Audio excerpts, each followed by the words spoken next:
pessoal, estamos aqui de novo com mais um episódio do Lumina Podcast.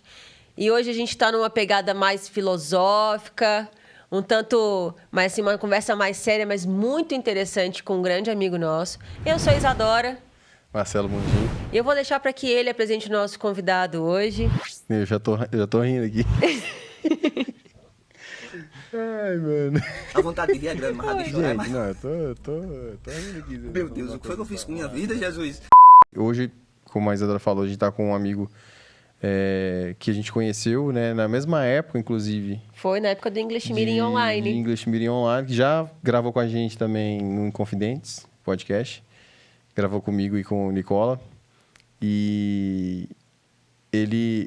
esse episódio em si ele foi um fenômeno, né? Assim, foi um maravilhoso. Sucesso. O episódio com o Matheus no Inconfidentes. E aí a gente chamou ele de novo, porque, pô, ele, cara, dispensa comentários, né? Apresentações. E então o Matheus, ele é filósofo, ele é mestre em metaética, filosofia da religião.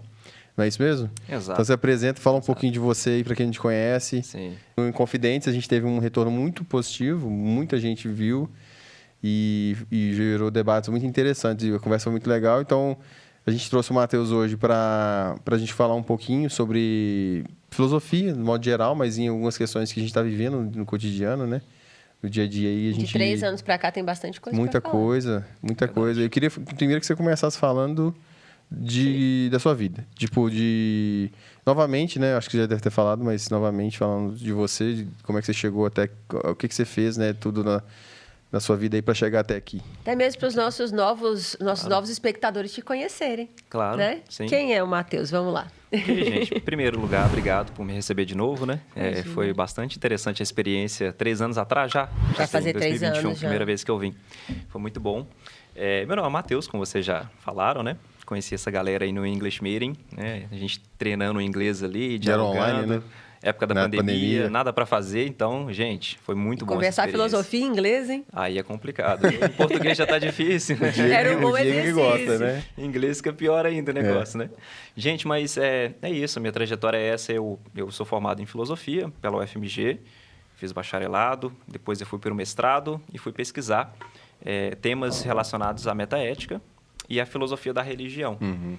Então, eu concluí o meu mestrado em 2022. A gente chegou até a conversar um pouco sobre o tema, né, naquela época. Mas como é que você... assim, desculpa, eu estou te cortando, mas como é que você chegou na filosofia? Conta aí. Cara... Como é que você decidiu? Como é que foi isso? Na filosofia, desde o ensino médio, eu sempre tive esse interesse por questões filosóficas. Né? Eu só não sabia o nome. Uhum. Não sabia que era filosofia. Mas... questões gerais, como, por exemplo, né, o que é a morte, a natureza do tempo, ou da mente, né, do livre-arbítrio mesmo. Esses problemas mais gerais, e são as grandes questões da humanidade, né, que as pessoas colocam dessa pomposa toda. Assim, né? As grandes questões da humanidade. Deus existe, o que é a finitude humana, como lidar com o problema da felicidade, coisas como essa. Eu sempre pensava essas coisas, sabe? Eu sempre fui uma pessoa muito reflexiva nesse sentido. E aí eu descobri no ensino médio que a filosofia trata dessas questões. Né? Entretanto, por mais que eu sabia na época que a filosofia tratava desses problemas, quando eu formei, eu comecei a me interessar também pela teologia. Porque eu sou cristão, né? Eu sou cristão desde o nascimento. E eu comecei a me interessar por problemas teológicos também, né? Que estão, de alguma maneira, também conectados com a filosofia. Os temas da filosofia e da teologia eles se entrelaçam mais cedo ou mais tarde. E nisso eu falei, cara, eu vou fazer alguma coisa relacionada à área das humanas, das humanidades. E eu fui, na verdade, entrar na faculdade de psicologia. Do nada, né? Assim, é o que tinha aqui em Contagem, né? Na época era a UNA. Falei, vou tentar fazer psicologia, vamos ver o que vai dar nesse negócio. Isso foi em 2015 ainda. E aí eu fiquei lá um semestre, o primeiro semestre. E, cara, eu ficava apaixonado pelas aulas de filosofia. Tinha uma matéria de introdução à filosofia. Sim, sim. E eu ficava muito apaixonado com aquele negócio. Falei, não, eu acho que eu vou ter que ir para essa área da filosofia mesmo, não tem jeito, então vamos embora. E aí eu fiz o Enem, passei e migrei para a UFMG e fui estudar filosofia, né? E lá estou até hoje, né, estudando esses temas aí. Atualmente eu leciono, né, lá em Contagem. Dou aulas de filosofia e, cara, é minha paixão mesmo, né? E você dá aula em ensino médio? Dou aula em ensino médio, no contexto do ensino médio. Isso mesmo. Pô, eu queria ter tido um professor que nem o Matheus, viu? Imagina. Eu tava falando assim, porque a gente até conversou, eu não sabia que você tava dando aula pra ensino médio, até porque eu achei que você tava dando aula pra graduação, né? Quando eu conversei com você. Sim. Mas é porque a minha experiência com filosofia na escola não foi tão boa, não. Teve um professor até legal, eu estudei no Estadual Central, né? Ele era até legal, assim, mas eu acho que é difícil você falar com essa faixa etária, né? E filosofia... A adolescente não está muito interessada, assim, né? É difícil ter um ou outro que está interessado, que realmente para pensar, né? E na época a gente, tipo, aí ele tratava de alguns pontos mais polêmicos, tipo religião, que aí tem a discussão, né? Então, assim, eu lembro mais, assim, dessas discussões na filosofia voltadas para a religião, na escola. Mas eu não tive uma boa experiência. E assim, nem sempre tipo, filosofia foi da grade, né? Foi obrigatória na grade, né? Sim. Eu lembro do meu ensino médio. Eu fui ter filosofia, se eu não me engano, no terceiro ano só. Era para ter tido no primeiro, segundo, terceiro, né? Aí tinha uma outra escola lá em Paracatu que tinha filosofia, já tinha na grade da escola, era uma coisa da escola, e eu estudava numa escola católica e não tinha filosofia. Meu Deus.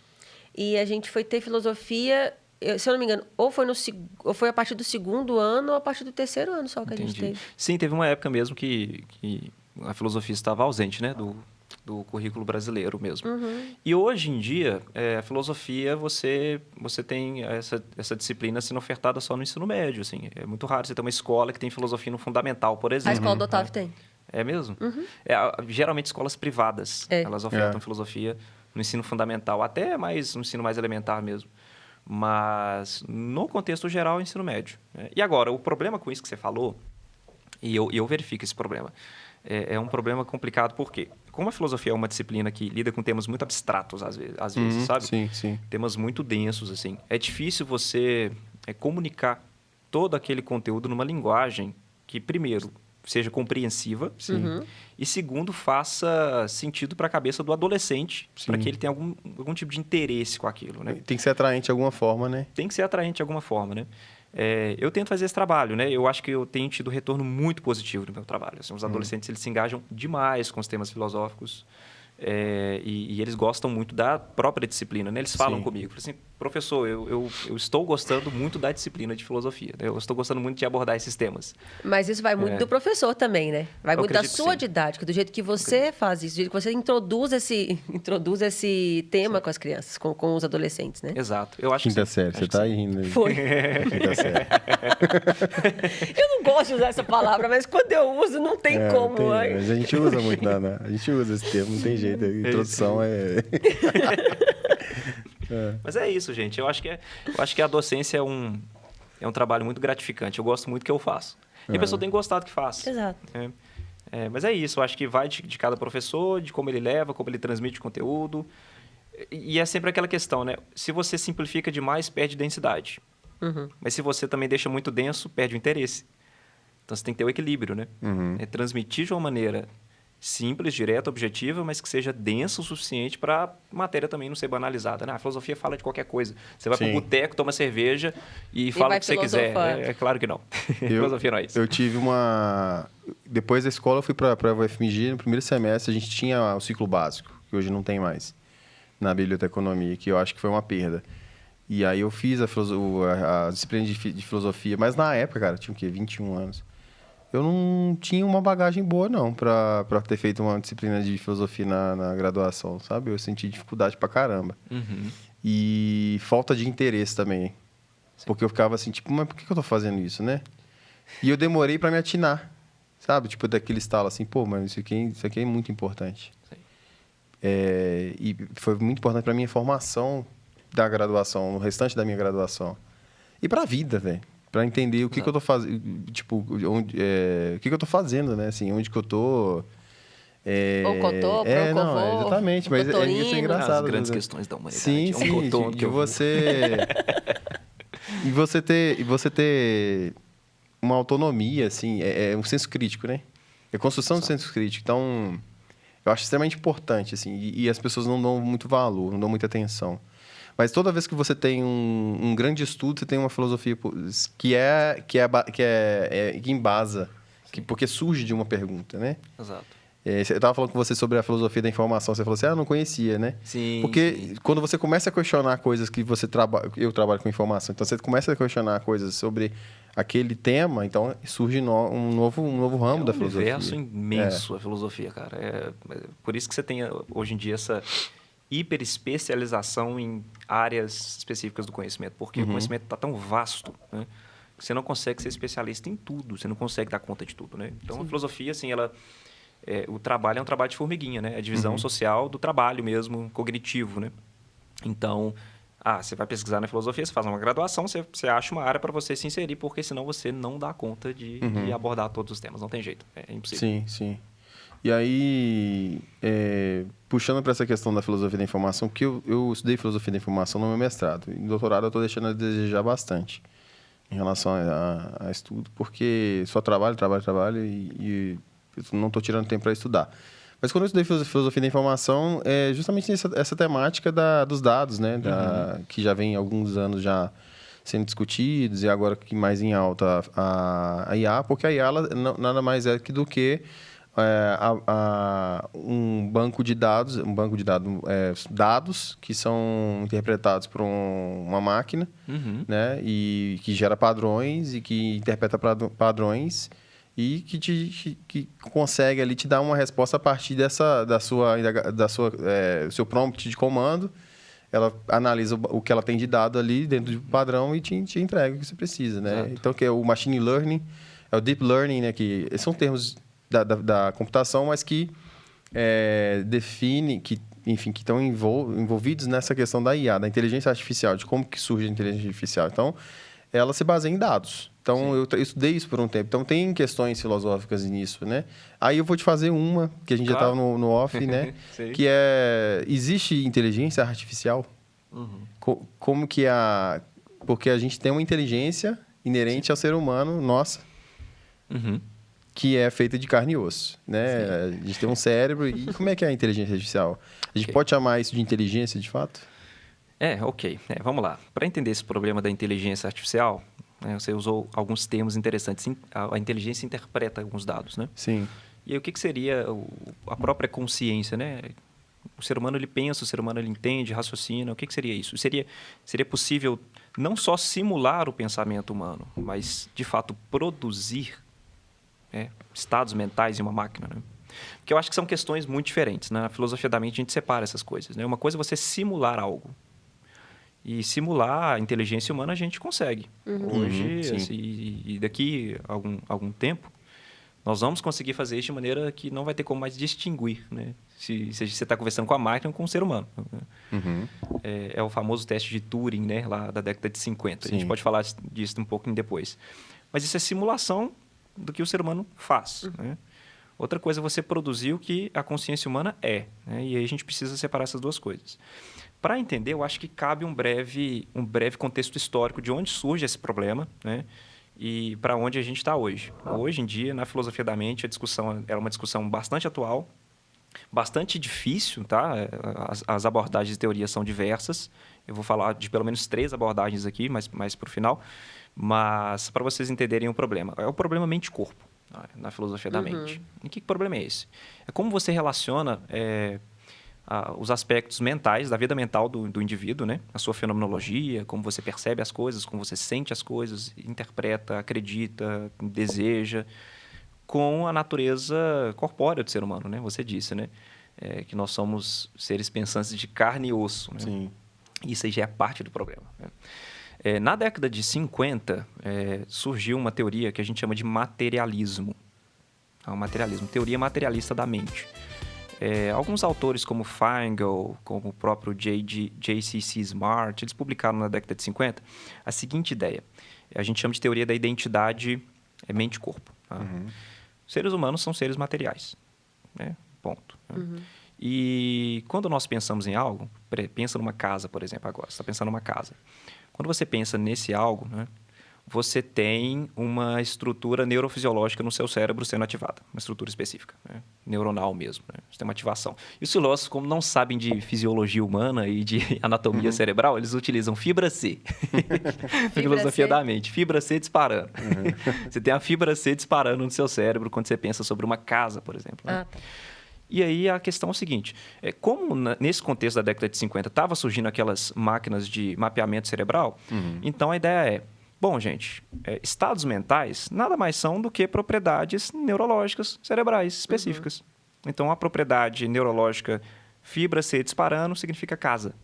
Toda vez que essa propriedade dispara, você pode saber que o indivíduo está pensando numa casa, por exemplo. Ou dor é a fibra F disparando no cérebro, né?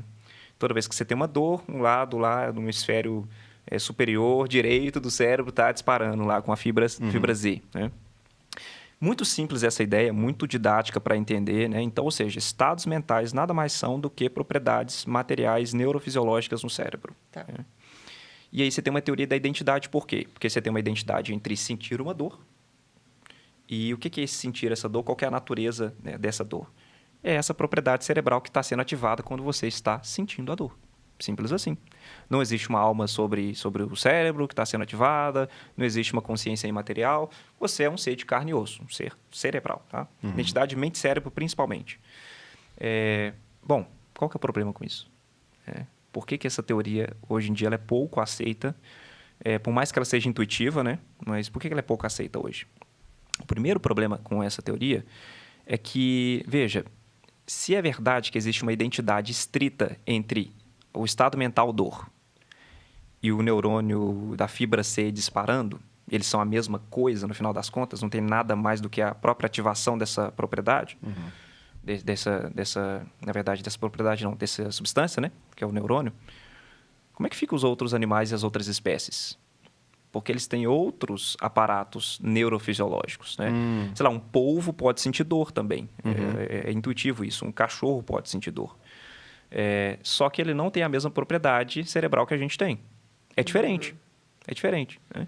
Se você quiser estender isso mais, né, um experimento mental, você pode ter seres de Andrômeda, por exemplo, e que tem um aparato totalmente diferente, sei lá, feitos de um outro material orgânico que a gente não conheça, que podem exibir dor.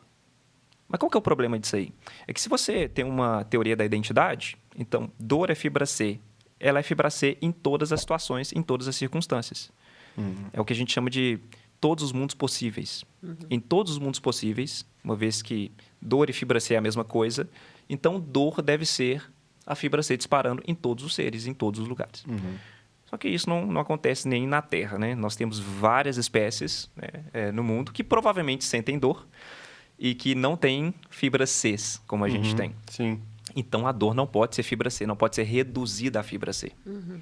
Entendem? Sim, sim. Porque se fosse, então, ou você exclui a dor dos animais, ou você, então, resolve o problema. Porque, nesse caso, eles não têm, né? Porque, de acordo com a filosofia, eles não têm.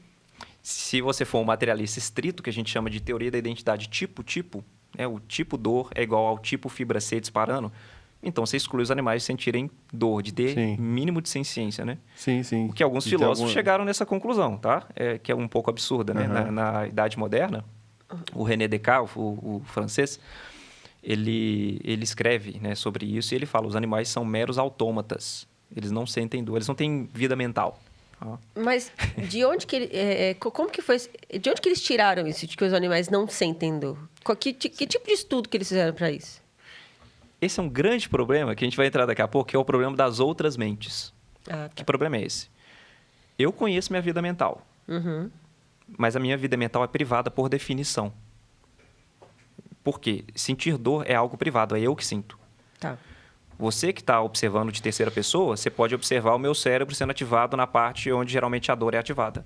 Mas você não está sentindo a dor, você está vendo só o neurônio sendo ativado. E onde está a dor, então? Ela é uma experiência privada, por definição. Se ela é uma experiência privada, por definição, eu não posso saber se você sente dor. Porque eu não tenho acesso à sua experiência. É igual quando algo está... Por exemplo, você está... Uma coisa engraçada, divertida do nosso cotidiano. Eu estou escrevendo uma espinha no Marcelo. Ele fala assim, ai, tá doendo. Eu não estou sentindo nada. Exato. É você isso. presume que está doendo porque provavelmente você também tem uma experiência de dor similar. Entendi. E você consegue projetar que não é só um grito físico, assim, né? Tem uma experiência fenomenológica por trás. Ele está sentindo um incômodo, assim. Sim.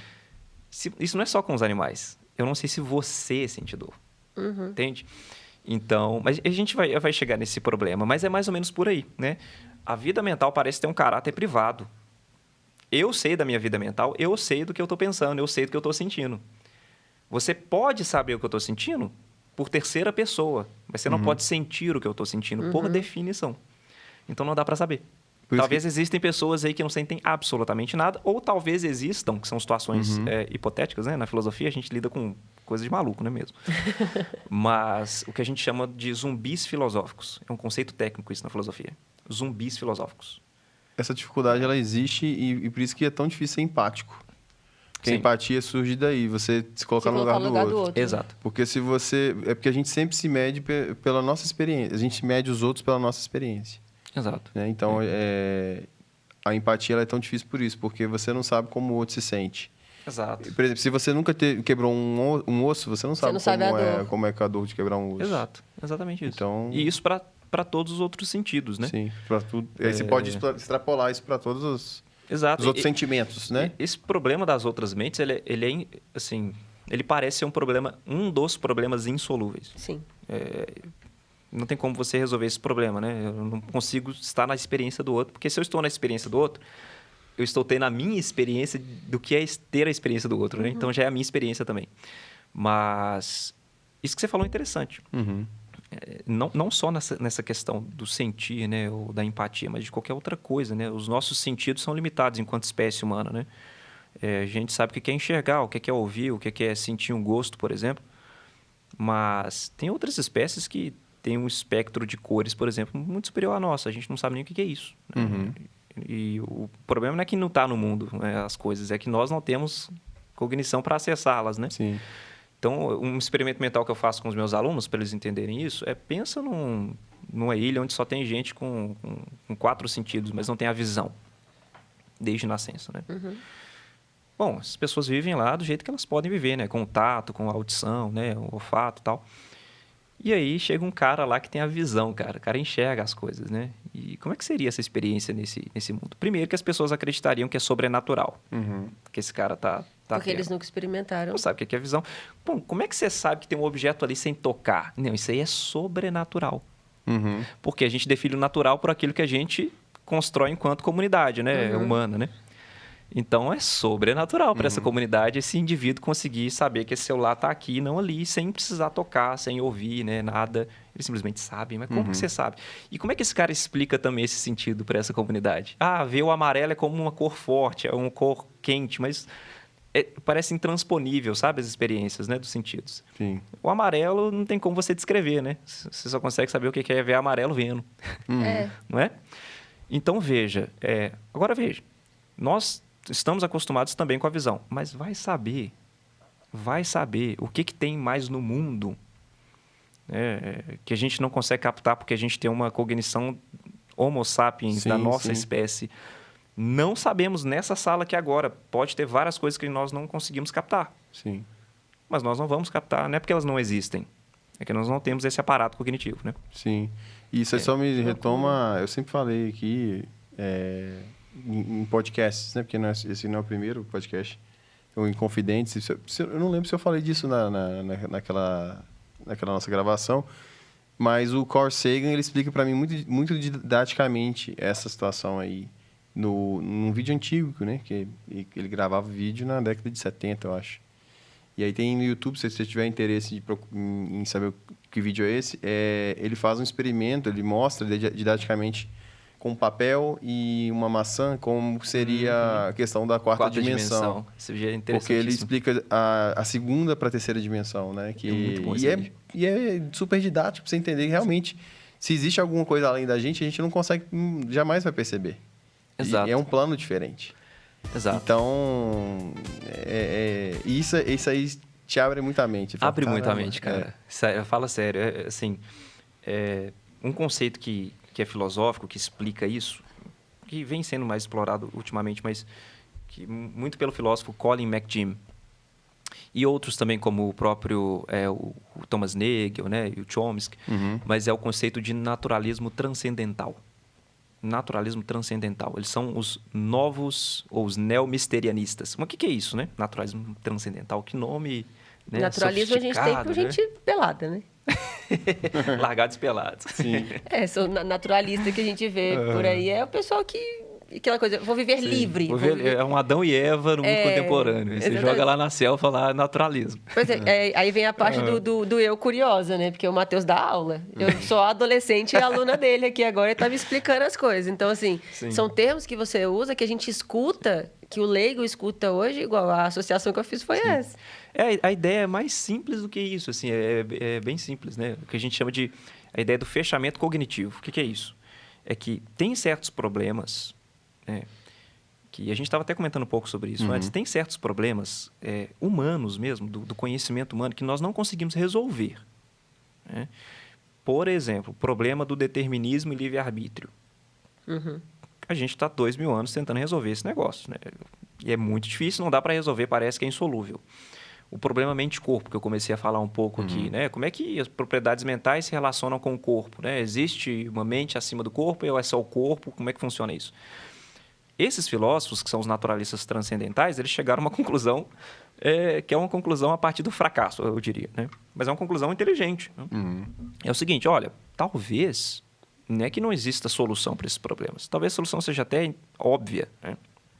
Mas não para nós, que temos faculdades cognitivas específicas, limitadas da nossa espécie, e que, por mais que a resposta exista, nós não conseguimos acessá-la e processá-la.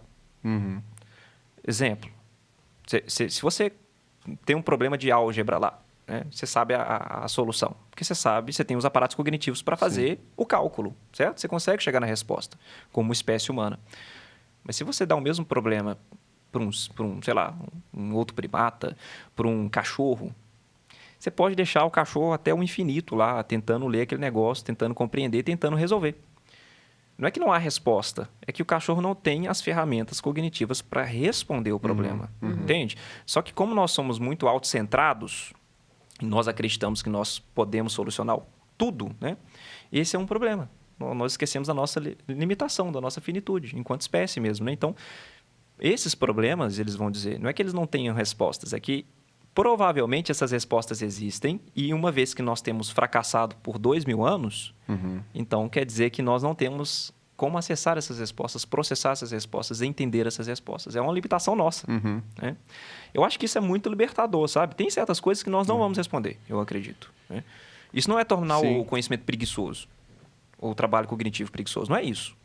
É você se situar enquanto um ser limitado. Né? Nós não somos deuses epistêmicos, né? Sim. Nós não sabemos de tudo, não tem jeito. Né? Então a gente investiga.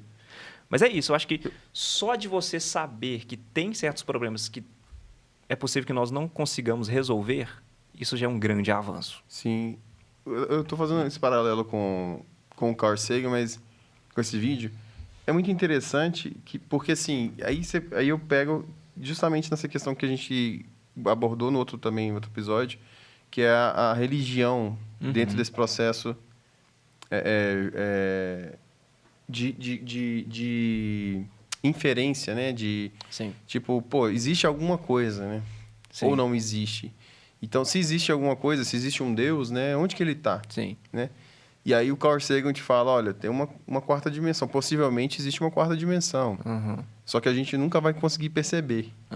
Aí tem uma Bíblia que fala, olha, creia em mim, eu estou aqui. Mas você não consegue enxergar. E aí? Olha, eu vou responder isso e vou voltar, porque tem conexão que eu comecei a falar da filosofia da mente e do IA também, né? Mas olha para você ver. A gente já tem aqui alguns recursos para tentar responder essa questão. Sim. Do mero fato de eu não perceber claramente com os meus 5 sentidos Deus, não significa que ele não exista. Da mesma maneira que o indivíduo lá da ilha não consegue perceber cores, não quer dizer que não existem cores no mundo. Quer dizer que ele é limitado e não consegue perceber essas propriedades nas coisas. Então, só isso aí já é uma resposta interessante para a gente começar a pensar, né? A ausência de evidência não é evidência de ausência. Isso é muito importante, né? Não tem evidência nenhuma de que Deus existe. Vamos conceder isso. Vamos conceder. Né? Eu não concedo, não, mas vamos conceder. Disso se segue que Deus não exista? Não. Se segue que você não tem evidências para isso. Sim. Mas não quer dizer que ele não exista. Quer dizer que você não tem evidências. É diferente. Uhum. Então, veja, onde que entra Deus nesse processo todo? Se a gente voltar para o que eu estava falando, né, o que é a vida mental, o que é acreditar, o que é você ter mente, né, sentir e tal, sentimentos e tudo mais, né?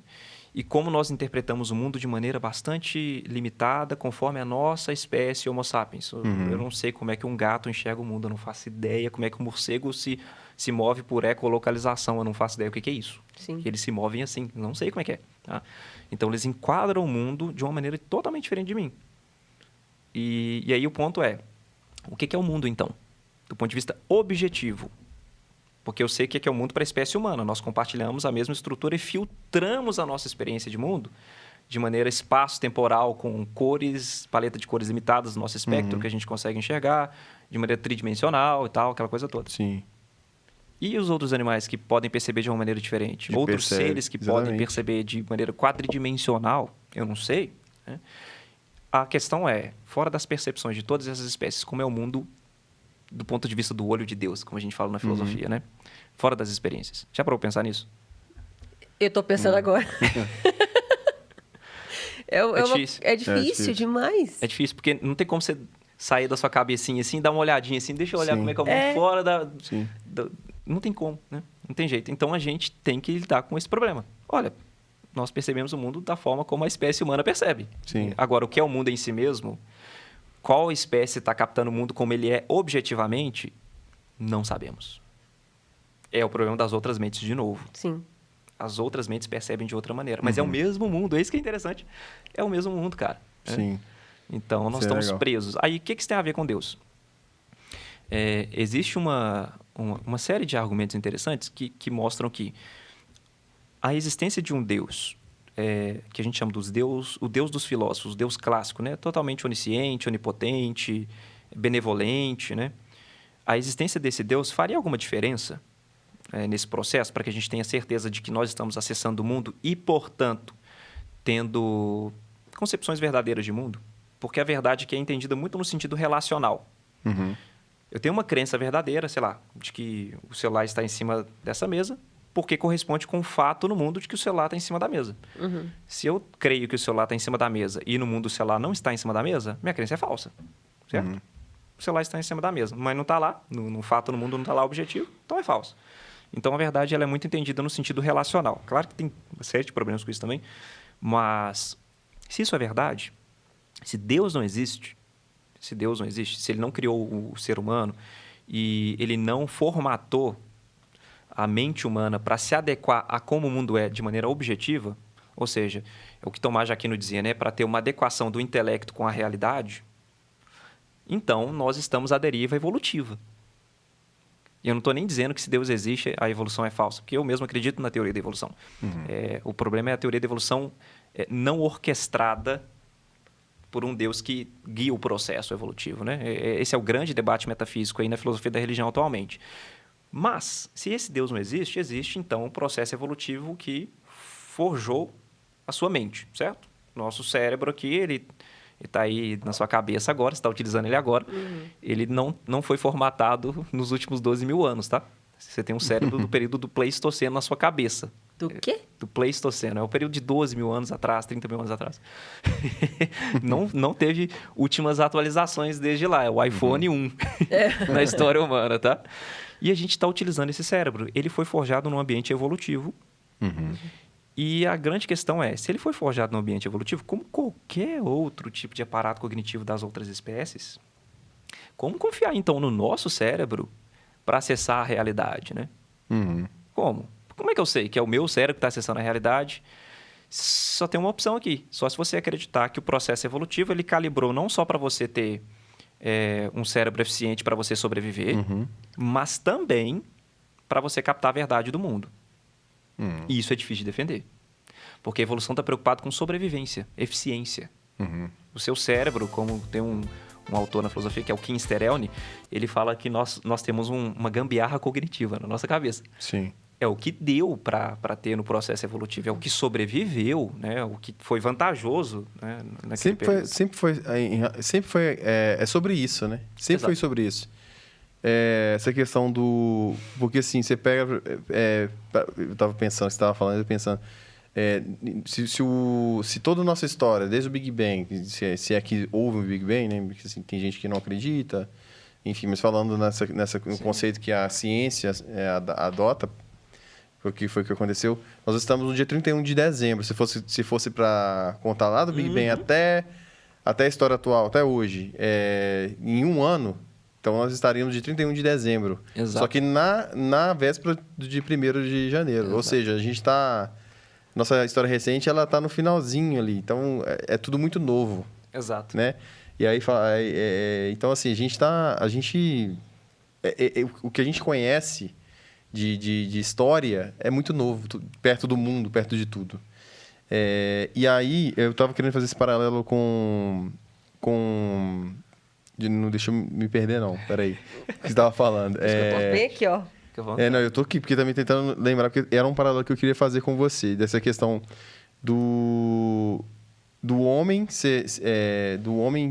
do homem atual, né? Do homem que você falou, tem 30 mil anos o nosso cérebro. Uhum. Esse cérebro ele foi forjado dentro de um processo evolutivo de sobrevivência. Não só não só o homem, como os animais também, eles têm um instinto de sobrevivência muito forte. Sim. Tanto que existem culturas e espécies que abandonam filhos, que são... Tem algum tipo de deficiência que não são normais. Que sabem que não vão sobreviver. Exato. Né? Então, existe essa questão forte de você tem que ser eficiente, você tem que crescer saudável, nascer saudável e sobreviver. Mas e isso se existe você não até até o humano também, em certas religiões, certas crenças também. Os indígenas, por exemplo, indígenas fazem não isso. precisa nem longe, assim, né? O berço da civilização ocidental aí, né? Os gregos, né? Eles tinham esse tipo de prática, né? Chamada de exposição, né? Sim. Onde, se você tinha um filho com deficiência, né? Você poderia abandoná-lo, né? Isso existia no contexto greco-romano, inclusive o contexto de adoção, né? No contexto romano, a adoção ela é muito mais forte do que o filho natural. Natural. Por quê? Porque a adoção você escolhe. E se você escolheu, você tem uma responsabilidade com aquilo. Foi fruto da sua escolha. Você escolheu adotar aquela criança, né? O filho natural não, no contexto antigo, né? Então, a adoção é muito importante nesse sentido. Mas você não precisa ir longe para achar esses exemplos, né? A eficiência ela é importante. No contexto evolutivo, e a gente está falando de eficiência aqui nesses exemplos, consciente. Sim. Eu conscientemente tenho que sobreviver, tem que tal. Sim. Mas se a gente vê do ponto de vista mais amplo, na história evolutiva mesmo, até quando os seres humanos, em modelos anteriores, não tinham nem consciência, né? Se você quiser colocar os protótipos de seres humanos, né? Antes do Homo habilis, ali há mais de 2,5 milhões de anos atrás. Não sei se você tinha uma consciência como a gente tinha, né? Reflexiva mesmo, linguagem complexa e nada. E aí, você fica à mercê, não de uma consciência que tenta sobreviver no ambiente, mas você fica à mercê da loteria genética, né? Porque a evolução funciona com essa paridade entre a variedade genética, que é aleatória, por assim dizer, né? E o filtro, que é a seleção natural, que filtra aquelas variações que são adaptáveis àquele ambiente, né? Senão a gente cai no lamarquismo também, né? Você tem que ser o mais forte para sobreviver num ambiente. Não é isso, né? O darwinismo, né? Mas é isso, assim, eu acho que se você não tem... Se você é um naturalista, e o que é o naturalismo? É essa ideia de que só existe o mundo natural, o mundo material, o mundo físico, por assim dizer. Ou pelo menos... Até o naturalismo é debatível na filosofia, tá? Mas é essa intuição de que não existe almas ou consciências imateriais, anjos, deuses ou qualquer outra coisa. É um mundo natural. Né? E se você é um naturalista, e o naturalismo ele parece implicar em ateísmo, por definição, parece isso, que também é discutido. Você tem concepções teístas... em que Deus não interfere no mundo, esse seria o deísmo, né? Mas se você tem essa concepção naturalista, então o nosso aparato de identificar os objetos do mundo e fazer uma série de crenças, né, inferências, surge do nosso cérebro, né? E o nosso cérebro surge do processo não guiado para alcançar a verdade sobre o mundo, mas para a sobrevivência. Então, é muito difícil confiar nesse cérebro que está na nossa cabeça agora, né? Ele pode estar sistematicamente nos causando um erro, né? Você está falando aqui assim, que o cérebro se desenvolveu para nos alertar de perigo e para a gente poder ser desenvolvido o suficiente para entender que a gente precisa das nossas necessidades básicas e que a gente está usando o cérebro para poder filosofar. Exatamente. Para questionar quem nós somos. O cérebro não foi feito para fazer Pra pensar. metafísica e falar sobre a natureza do tempo. O cérebro não foi feito para isso, cara. A evolução tá nem aí para isso. Sim. Não ajuda ninguém a sobreviver. Sim. A não ser... Tá difícil sobreviver sendo filósofo, tá vendo, né? Exatamente. Não só no processo evolutivo, mas hoje também. Mas é isso, gente. É essa limitação. Então, veja. Como que o seu pressuposto metafísico, ou seja, né, qual a natureza da realidade última, né? Se você é um teísta ou não, vai te trazer certos problemas práticos de como você enquadra a experiência humana hoje, né?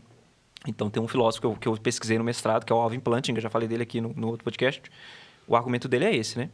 A evolução, ela funciona muito bem dentro de uma estrutura teísta, onde você tem um Deus inteligente orquestrando o processo, de modo que, além de ser eficiente para a sobrevivência, o cérebro também ele seja funcional para você captar a verdade sobre o mundo e sobre certas coisas importantes que nós, enquanto seres humanos, gostamos de conhecer, né? Deus sendo um Deus conhecedor, ele também produz seres que refletem esse conhecimento, né?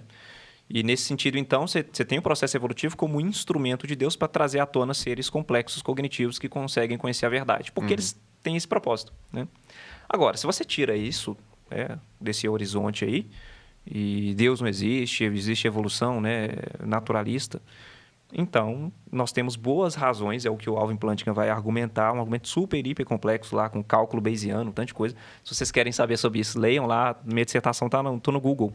Legal. Se você colocar Matheus Dabney lá, Aparece. você vai aparecer lá no repertório, é o capítulo 3 da dissertação, né? Mas o Plantinga ele vai fazer isso. Olha, nós temos ótimas razões para não confiar nas conclusões cognitivas do nosso cérebro, porque essas conclusões não são confiáveis. Você confiaria num termômetro quebrado? Não. Não. Você já sabe que a probabilidade dele te dar uma informação falsa é alta. E o Plantinga vai dizer a mesma coisa. Nosso cérebro é como se fosse um termômetro quebrado, tentando medir informações sobre o mundo, mas ele não foi feito para isso. Entende? E se isso é verdade, então nós temos que abdicar de confiar nas nossas conclusões, principalmente as conclusões mais robustas sobre álgebra, matemática, metafísica, aritmética transfinita e física quântica. Pensa, cara, por que a gente não consegue resolver esse problema da física quântica e da física clássica, né? Não existe essa resolução até hoje. Talvez porque não tem como resolver. Nosso cérebro não foi feito para resolver isso. Caramba. Só que isso aí você tem que ter, assim, você tem que quebrar o orgulho para falar. O ser humano não consegue resolver certos problemas. Mais uma vez. Aí, nisso de não conseguir resolver todos os problemas, aceita um e eu aceito o outro e acabou. E Aí todo entra um mundo tanto feliz. de pseudociência no meio. Exatamente. Nossa, aí é difícil. Não, esse negócio de Física quântica, pelo amor de Deus, Agora, o pessoal veja, gosta de usar esse termo. Começando lá no materialismo, né? Esse é o problema principal. Olha, se dor é identificada com a parte do cérebro específica, né? Toda vez que eu tenho dor, essa parte está ativada, então dor é esse aí, ativado. Bom, você tem outras espécies que não têm isso. Esse é o primeiro problema. Né? O segundo problema é que você tem pessoas, seres humanos, que sofrem acidentes, né, no cérebro, por exemplo, e que depois, sei lá, afeta uma área do cérebro que tinha uma função de fazer o indivíduo sentir dor, e existe uma plasticidade cerebral que essa pessoa passa a sentir dor com outra parte do cérebro. Né? Isso é muito comum, né, acontecer. Então, o cérebro tem certa plasticidade nesse sentido, né? Mas se dor é fibra C disparando, então não pode ser nunca fibra Z. Mas o indivíduo que sofre um acidente, ele tem uma readaptação do seu cérebro, porque a fibra Z é agora que proporciona dor para ele. Então, dor não é fibra C. Dor é outra coisa. Sim. Porque se fosse fibra C, não poderia ser fibra Z. Né? Nesse cenário, o materialismo de identidade, na década de 50, ele passa do materialismo tipo-tipo para o materialismo token-token. Quer dizer o seguinte, não, peraí, então vamos lá. Em vez de você dizer que dor é sempre a fibra C disparando, vamos falar que, na verdade, é um conjunto disjuntivo. Ou fibra C, na espécie humana, o token da espécie humana é fibra C, na espécie lá, sei lá, nos polvos é fibra Z. Aí lá nos cachorros é fibra F. Ou seja, você vai criando conjuntos, né? Para você identificar a dor em cada espécie. O que é a dor do ponto de vista físico mesmo, né? E aí esse é um grande problema também. Por que isso não resolve? Porque se você começa a fazer isso, você perde o que unifica todos esses conjuntos. Se eu tenho um cérebro aqui que tem fibra C disparando e você tem um alienígena, né, que o cérebro é feito, sei lá, de uma outra estrutura orgânica que a gente nem conhece direito, o que tem de comum entre essas duas coisas, né? Que façam que elas sejam dor? Tem que ter alguma coisa em comum, hein? Sim. Não pode ser arbitrário, assim. O cara tem um cérebro lá de silício e tem dor, tá sentindo dor. O que unifica, então, o Tolkien humano com o Tolkien desse cara, né? E aí você tem um abandono dessa teoria, na década já de 60, mais ou menos, com o filósofo Hilary Putnam, para uma teoria mais computacional da mente. Porque a computação estava assim, começando a emergir mais nesse período, né? E a analogia dos computadores com a mente é muito simples de fazer. Olha, o que o computador faz, cara? O computador ele tem um estímulo externo, aí ele tem um algoritmo específico, né? Um comando específico. Então, você tem um estímulo que move um comando interno que dá uma resposta externa. Pensa na maquininha aí de refrigerante, né? Você tem a moeda, você coloca a moeda, e isso tem um processamento interno já algorítmico. Colocou a moeda, tal coisa vai empurrar o refrigerante e a resposta é que ele vai sair. Simples demais, né? Se você faz essa analogia com a mente humana, você pode dizer o seguinte, olha, na verdade, a mente humana não tem a ver com aquilo que ela é feita, né? Fibra C, fibra Z ou algo do tipo. Tem a ver com a função que ela exerce. Por exemplo, um relógio, ele é definido pelo quê?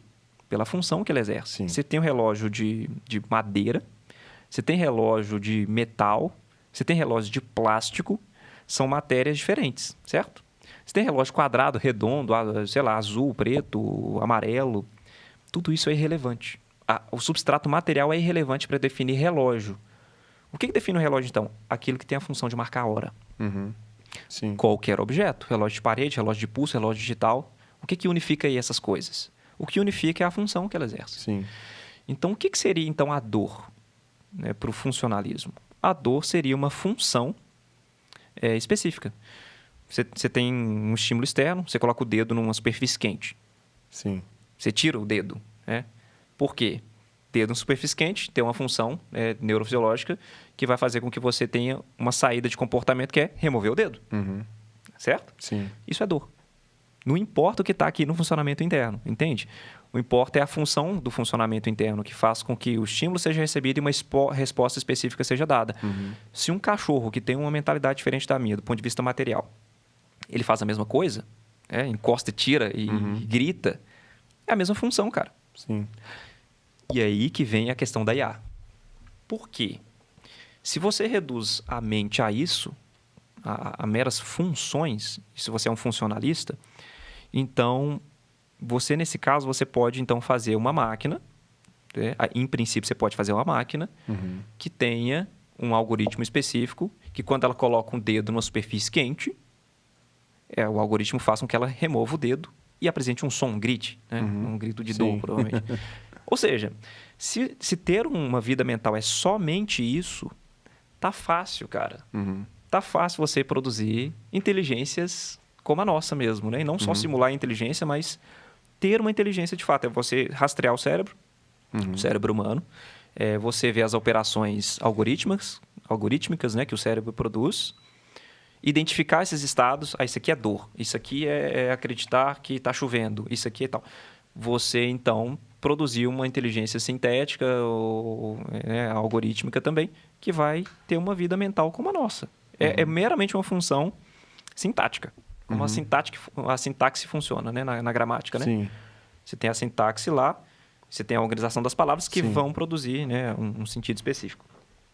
Então, o funcionalismo ele é uma teoria muito atraente, assim, por isso, porque ele evita esses problemas do materialismo. Não importa do que é feito, se é de silício, se é de carne e osso, não importa. Importa é a função. Tem a mesma função? Tem. Sim. Então, tem uma propriedade mental X, como a gente tem. Isso é interessante. Aí já reduz essa angústia, né? Por uma resposta, né? Às vezes você quer estar preocupado Até demais. agora. Daqui a pouco eu vou destruir isso aí na sua cabeça e você vai ver que o problema é mais embaixo. Não, mas aí, até então você dá aquela assim, beleza. Deixa eu deixar assim, você respirar aí por 2 minutos. Pode comemorar. Você fica mais aliviado. Assim, realmente, e é isso que está acontecendo, né? A função... Daí isso vai gerar outras questões, porque assim, isso vai... a gente vai ser substituído, enfim. Mas até então eu gosto de pensar que é uma ferramenta, que vai mais uma ferramenta, né? Pra Por gente, enquanto é uma ferramenta, né? Mas sim, o medo existe. Sim, de que vai substituir todo mundo. Vendo muito robô, gente. Will Smith lá em 2002, né? Esse é Não, ótimo. a questão não é nem de... o Asimov, né? O Asimov, inclusive, é famoso. A gente inclusive viu um vídeo do Gaveta falando sobre isso outro dia. Só que, assim, existe esse medo, né? Da IA ficar cada vez mais inteligente, né? A ponto de ficar muito semelhante à mente humana. Ou até superar, né? Assim, e superar, exatamente. O Kasparov, na década de 90, que era o maior jogador de xadrez, né, do mundo, né? Eles experimentavam as máquinas, né, artificiais que jogavam com ele e elas não conseguiam ganhar. Até que, eu não lembro qual foi o ano específico na década de 90, que a IBM ganhou dele. Né? E desde então, ninguém ganha mais na máquina. Né? Ou seja, nós temos um caso de superação, né? Sim. Nós temos um caso de superação. Isso é muito complicado, né? Então, onde que isso vai parar? Isso aí já tem a ver mais com a ética da inteligência artificial. Sim. O Nick Bostrom, que trabalha com isso, né, da Universidade de Oxford. Porque a complexidade do xadrez é interessante. Existem milhares de formas de você chegar ao objetivo. Exato. São combinações e você precisa mapear todas elas para você chegar ao objetivo. Porque existem vários caminhos. Se o caminho e o caminho é sempre diferente. Porque você está jogando com outra pessoa que faz um caminho sempre diferente. Então, para chegar no objetivo, você precisa fazer sempre um caminho diferente. Exato. E aí você tem que mapear todos aqueles possíveis caminhos. A mente humana não consegue fazer. Exato. E o algoritmo vai conseguir fazer. A base de dados lá e tal. Consegue todas as possibilidades de você ter uma jogada que vai ser mais eficiente. E, gente, nós não conseguimos fazer isso. Sim. Mas nós conseguimos programar uma máquina para fazer. Sim. Entende? Sim. É até um paradoxal isso. É estranho. É o caso em que o discípulo supera o mestre nesse sentido. Né? A gente vai... Então, mas esse é o medo, né? De se ensinar tanto para uma máquina que vai chegar a um ponto de que a gente vai se sentir burro. Exato. Esse é o problema. Tá? Gente, só para você ver. Cuidado, professores, vocês vão ser substituídos pelo chat GPT. Tanta discussão. Recentemente a gente está vendo a discussão dos dubladores, né? A galera que está falando sobre a dublagem e tal. E aí tem várias discussões nesse sentido. Vamos por esse lado aí, não? Senão... Da dublagem é a questão de transmitir emoções. Né? Da fala do Google, por exemplo, porque ela lê um texto ali sem emoção nenhuma. Sem emoção nenhuma. Sim. Ela vai ler o que tem que ler, vírgula onde tem, ponto onde tem, acabou. Sim. Agora, o dublador, não. Ele vai ver aquela cena ali, ele vai imprimir... Mas a dublagem com IA hoje, ela é feita com a voz original. Não, não tô falando de voz. Eu tô falando de imprimir sentimento, de imprimir emoções. Eu acho que até isso aí é só um problema de recurso tecnológico, por enquanto. Porque eles vão conseguir simular... emoções, assim. Tenho certeza que isso aí vai acontecer. Né? Isso é um problema tecnológico, assim. Não, hoje em dia, há computadores já treinados para perceber todos os seus sentimentos a partir das suas feições. Sim. Ele consegue até no ambiente de trabalho tem isso aí, né? Se você está triste, está feliz, então. Os Jetsons... Porque já mapearam isso. A robô empregada dos Jetsons, ela era assim, né? Ela sabia quando eles estavam mal, ela sabia quando eles estavam tristes. Sim. Porque tudo que é possível ser mapeado, né? A IA, ela domina. Ou simulado. Simular também. Sei lá, você dá um chute na canela de um robô daqui a uns anos, você vai gritar de dor. Ai! Sim. Entende? A questão é se ele está tendo a experiência de sentir a dor, né? A gente volta naquela mesma situação, né? Será que ele está sentindo dor mesmo? Porque, para o funcionalista da década de 60, não faz sentido essa pergunta. Uhum. Porque dor é reduzida à função de você ter um estímulo específico e uma resposta específica. Não confundir com behaviorismo lá da década de 20, mas... Ou seja, né, não tem mais nada para explicar, não tem esse sentimento privado da dor. Que loucura. Dono é isso para eles, né? E esse é um grande problema que vai ser levantado depois da década de 80, cara. É aí que o negócio fica complicado na filosofia da mente. Porque todo mundo tá comemorando até então, né? Ó, pra você ver, né? A mente funciona como um computador, né? Você tem um estímulo visual, você tem a percepção visual, aí você tem um processamento interno e você tem uma resposta específica, né? Eu vejo essa água, estímulo visual. Aí passa pelo meu nervo óptico lá, na minha área de interpretação, e dá um estímulo de eu pegar o copo e beber. É isso, né? Então, sede é isso. Agora, veja. Tem um filósofo, John Searle, professor da Universidade de Berkeley. O Searle já está bem velho já. Mas na década de 80 ele escreveu um artigo assim, que foi bastante debatido na IA. Esse artigo até hoje ele é um artigo muito utilizado nessa literatura de IA, né? Até onde que pode ir a inteligência artificial, quais são os limites da inteligência artificial. E ele está falando do problema da intencionalidade. O que é intencionalidade? Intencionalidade é a propriedade que a gente chama de... são termos técnicos que eu acho que nem convém aqui. Mas a gente chama de atitudes proposicionais. O que é isso? Você ter certos estados mentais que têm um conteúdo específico. Por exemplo, eu acredito que Donald Trump tem 1,80 m. Eu acredito que Donald Trump tem 1,80 m, a informação. Eu acredito que esse copo está em cima da mesa. Eu desejo que amanhã eu ache R$1 milhão na rua. Eu desejo que amanhã eu acho R$1 milhão na rua. Ou seja, são atitudes, são estados mentais que têm um conteúdo específico. Então, você tem vários tipos de crenças, vários tipos de desejos, né? E o ponto veja, o que é intencionalidade? É você ter a capacidade de entender. O que significa entender as coisas, né? E ele faz um experimento mental muito interessante, que é o experimento do quarto chinês. Talvez você já tenha ouvido falar nesse experimento. Que é o seguinte, pensa vou fazer a versão mais básica. Pensa num quarto onde tem um cara lá dentro, né? Aí você tem uma portinha de um lado aqui e uma portinha de outro. Aí o cara não sabe bolhufas de chinês, tá? Igual eu, não sei nada também, né? Não sabe nada. Não entende nada e tal, ele fala português. E aí, ele recebe debaixo dessa porta um tanto de símbolo em chinês. Tá? E aí, ele pega esses símbolos em chinês e lhe foi dada a seguinte instrução. Quando você receber os símbolos, você pega o símbolo, você verifica, você vê numa tabelinha qual símbolo corresponde com tal símbolo, ok? E aí, você vai pegar, então, sei lá, você recebeu um símbolo X. Você vai ver na tabelinha lá o símbolo X, então tem que pegar o símbolo Y lá agora e passar debaixo da porta. Então, você faz esse processo. Recebeu de baixo, você pega lá, corresponde com o que você tem que corresponder e passa por baixo. Você não entende nada de chinês. Ok? Veja, quem está do lado de fora é como se isso fosse a cabeça de uma inteligência artificial, tá? É um algoritmo que relaciona símbolos. Porque algoritmo é isso. Você relaciona símbolos, é manipulação de símbolos, certo? Sim. É isso. Você tem um estímulo específico, você joga uma resposta específica para fora. Sim. Ponto. Para quem está do lado de fora, essa pessoa é fluente em chinês. E essa pessoa está fazendo uma pergunta, né, por um formulário. Qual que é o seu nome? Sei lá, em chinês. Aí o cara que está do lado de dentro, ele só pega o símbolo e relaciona com outro símbolo. Certo? Sim. Esse símbolo tem que ser relacionado com esse. Mas ele mesmo não entende o significado disso. E passa por baixo. E a pessoa que está do lado de fora acha que está respondendo. E acha que a máquina está entendendo. Certo? Fala assim, eu estou conversando com a máquina. Vamos supor que do lado sai assim, eu me chamo Roberto, sei lá. Então, para quem está do lado de fora, olha, a máquina tem entendimento, ela entende o que ela está dizendo, né? Ela tem consciência, ela tem intencionalidade. Sim. E o senhor está dizendo, não tem intencionalidade aí, só tem manipulação de símbolos. A intencionalidade é derivada para ele. Porque nós somos seres intencionais e nós entendemos, então nós projetamos isso nos objetos. Em livros, em informações de computador, sei lá, numa fotografia, ou qualquer coisa que seja. Não é que está a informação lá. A informação está em nós. E nós interpretamos os símbolos com a informação, né? Com a semântica do negócio, com o significado do negócio. Mas não quer dizer que o próprio negócio tem entendimento.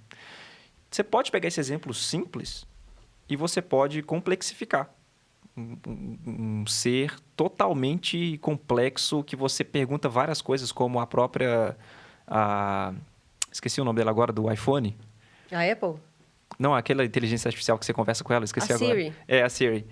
Cara, você conversa, você acha, olha, tá entendendo provavelmente. Ó, pra você ver, nós temos uma inteligência ali. Não, você tá dando um estímulo. Ela foi programada para manipular os símbolos internamente e te dar uma resposta, né? Sim. Só que não tem uma inteligência lá. Sim. ela não está entendendo o processo. Uhum. A questão é que o ser humano entende o processo. Parece que nós não somos essa máquina só de manipulação de símbolos. Não tem só uma sintaxe, tem uma semântica, a gente entende. Sim. Tá. Esse é o grande Entendi. ponto da minha pesquisa, da minha área de pesquisa. Ah, que legal. Da ciência da informação, é isso. Que legal. Porque a discussão é sempre assim, essa questão da semântica, dos relacionamentos que a mente faz, que a máquina não consegue fazer da mesma forma. Uhum. Né? A não ser que você ensine ela a fazer, mas ela nunca vai conseguir relacionar coisas aleatórias. Porque você consegue relacionar coisas aleatórias. Tipo, pô, eu fui em tal lugar, eu conheci uma pessoa através de outra e aí tem a ver com um objeto, com uma pessoa, com um lugar, e você consegue entrelaçar essas informações. Só que a máquina, se ela não for ensinada, ela não vai conseguir fazer essas Vamos supor que ela associações. saiba fazer Sim. essas relações, né? Sim. Ela entende Sim, Tem consciência das outra relações? questão, ou é puramente sintático o processo? Sim. Aí assim, dentro da pesquisa, existem trabalhos que são trabalhos feitos lá na UFMG, inclusive, professor Maurício.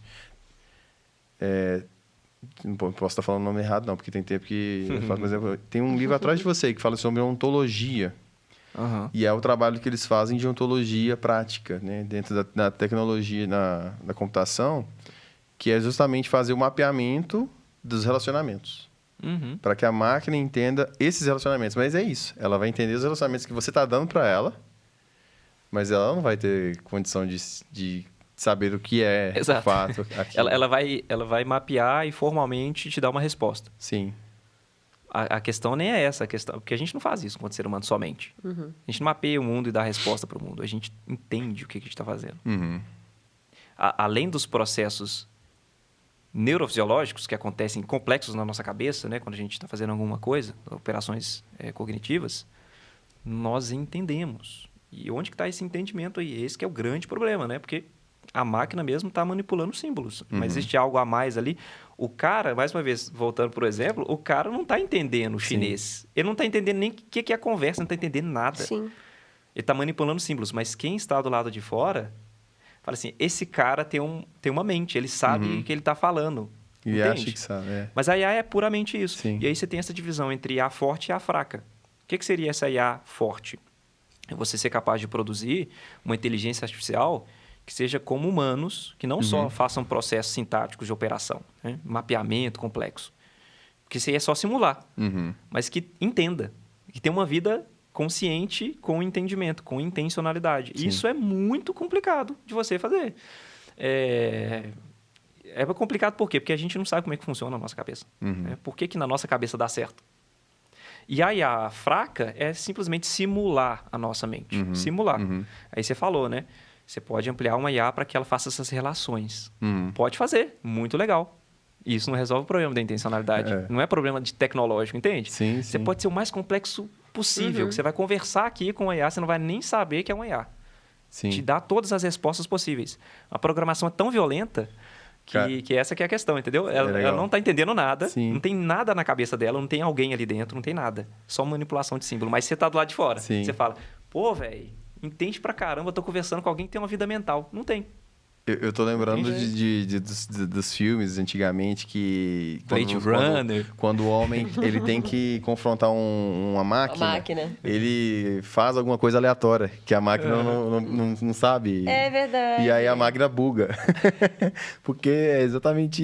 Porque ela prevê ações, né? Ela tá Isso. programada. Então ela prevê. Se você vem com um soco de direita, ela vai esquivar para a esquerda, né? Tem essa... E aí eu tô pensando nisso, porque assim, a máquina ela tem essa limitação, a não ser que ela já tenha sido alimentada com essa experiência. Eu falei por experiência porque a gente também tem isso, né? A gente passou pela experiência, a gente sabe como é. Sim. Mas ela não tem a capacidade de fazer isso por conta própria, a não ser que ela passe a ter também, né, a capacidade de criar. Cara, até isso dá pra você colocar em xeque, sabe? Sim, Tipo assim, sim. será que a gente consegue... É porque tem uma teoria que é da causação mental, assim. Todos os nossos pensamentos são, de alguma maneira, causados. Eles não existe aleatoriedade no pensamento, né? Existe a teoria. Cara, e você pensa numa coisa aleatória agora. pensou, sei lá, pensa aí num trem absurdo, sei lá. Pato. Um pato, Nossa, eu um pensei no pato, pirulito de coração. um pirulito de coração, né? Agora, por que você pensou nisso? Talvez você não saiba por que você pensou nesse objeto, mas você só pensou nesse objeto porque a gente está conversando sobre isso. Sim, sim. Entende? Ou seja, a conversa causou Porque o seu cérebro produzir você alguma coisa. pediu pra gente pensar em algo aleatório. Exato. Entendi. Certo? Agora, tenta pensar num pensamento isolado que não é causado por nenhum contexto. Não tem jeito, não, hein? Não tem como. Então, veja, mais uma vez, talvez essa criatividade toda que a gente acha que tem, Sim. nem seja tão criativa assim. Você só consegue... mas eu vou pensar agora, eu vou conseguir escolher algo do zero. Cara, você vai ser influenciado pelas suas experiências passadas também. Então, Sim, mas sim. aí que Entende? o pessoal fala assim de... a IA, ela não cria nada. Né? Quando a gente fala assim, cria isso aqui pra mim, ela não cria nada. Ela se baseia em outras coisas, mas isso também chega perto da mente humana, né? Exato. Sim, sim. Porque ela vai desenhar, eu quero um desenho muito colorido, cheio de formas geométricas, não sei o quê. Ela vai se basear no E Romero aí? Brito da vida. Exato. Sim. Assim é a mesma coisa na escola, na aula de artes. A Você gente precisa também, fazer um desenho colorido, Pensa cheio numa de cor aí que formas não existe. geométricas. Não consigo Por quê? pensar numa cor que não existe. Não tem como. Você constrói o seu pensamento com os recursos que você teve de experiência, Sim. certo? Com os Sim. inputs que você teve do mundo. Que diferença é essa aí com o chat GPT? Sim. Faz aí pra mim a imagem de sei lá o quê. E tem os recursos que ele recebeu e produz, cara. Sim. Ele produz, sabe? Então, assim, eu não sei. A tecnologia está chegando num ponto que fica meio nublado, assim, essa distinção muito grande entre homem e máquina, né? Se for desse ponto de vista só criativo e tal, né? Claro. Porque a gente também é desse jeito. A gente não consegue fazer coisas aleatórias. A gente faz o que a gente tem. Sim. A gente se baseia em algo. Pensa no indivíduo que você nunca viu. Você vai pensar, mas com o nariz que você viu, com o olho que você viu, com a cor que você tem na sua cabeça. Entende? Não tem jeito. Mas veja... Cara, antes de você continuar, vai lá. vou te pedir pra você pegar o livro pra mim, esse verde aí, ó, que tá aí, ó. não, aí você tá Do me lado do tirando, roxinho, eu você sou daltônico, consegue? cara, como assim? Você tá autônico mesmo? Eu sou. Não, peraí. Deixa eu pegar. Peraí, não. Não. Tá aí do lado... Que experiência legal. Momento constrangedor. Não. Deixa eu... É porque eu acabei... Isso aí, esse daí. Esse daí. Era só você falar o nome. Que eu não lembro o título. Mas eu não sou analfabeto, viu, Mundinho? Caramba, cara, que situação, eu sabia. Não, esse Realmente aqui, ó. não sabíamos que isso era. É que Ou não lembrávamos Maurício dessa Barcelos. informação. Não lembro Deixa eu mostrar aqui, ó. Ontologia e Ciência da Informação. É só para fazer aquele jabazinho para quem tiver legal, interesse. E é bem legal porque é o trabalho que eles fazem. Eles tentam fazer com que sistemas sejam inteligentes desse modo, assim, fazendo... Eu até trabalhei um pouco... No sentido de IA forte mesmo? No sentido de conseguir fazer com que um contexto dentro de um vamos supor, você tem uma empresa, você trabalha com informação e você precisa fazer com que os processos sejam mais efetivos no sentido de recuperação da informação. Então, aqui você mapeia a informação de modo que você consegue externalizar você falou Semântica? A semântica, Sim. isso. E aí, por quê? Porque você mostra para a máquina as relações daqueles objetos que você Legal. tem dentro de um contexto, um sistema. É bem interessante. E assim, eles conseguem fazer bastante coisa com isso, Legal. né? Assim, é interessante, mas é o que a gente está falando. A questão da intencionalidade intrínseca que nós temos. Que nós né? temos, exatamente. Porque esse livro aqui, ó, ele tá cheio de informação, mas o que o Célio vai dizer é que essa intencionalidade ela é derivada. O livro mesmo não tem informação nenhuma. Isso aqui é um conjunto de página com tinta. E símbolos. Se todos os seres humanos sumissem da Terra agora, sobrassem todos os livros, você tem papel e tinta. Sim. Você não tem informação. Você só tem informação porque tem um ser humano para ler. Entende? Sim. O livro não tem informação. E isso aí entra dentro da questão da filosofia da informação também. Exato. Por exemplo, a interessante. gente está conversando aqui agora. O que é Sim. isso? Eu estou produzindo um tanto de som. Sim. Certo? É só isso? Sim. Produzir som? Não. Se eu produzir outros sons aqui, que não tem sentido. Sim. Produzir sons. Teve algum sentido? Não. Mas eu estou produzindo som aqui do mesmo jeito agora? Por que esse tem? Ele é carregado de algo para além do físico, que é o sentido do negócio. Você consegue... Você não só ouve o som, e mais, você não ouve o som em si mesmo, você ouve a informação. Se eu falo copo, você ouve... Copo. Você ouve isso aqui, ó.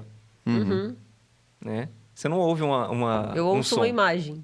Exato, você ouve uma imagem. Exatamente. Por isso que é interessante quando a gente se questiona a questão da computação, né? Como é que uma máquina consegue compreender Esse é o problema. né? E aí a máquina trabalha com símbolos máquina é também. isso Porque aqui, você ó. ensina ela símbolos. Não é? É.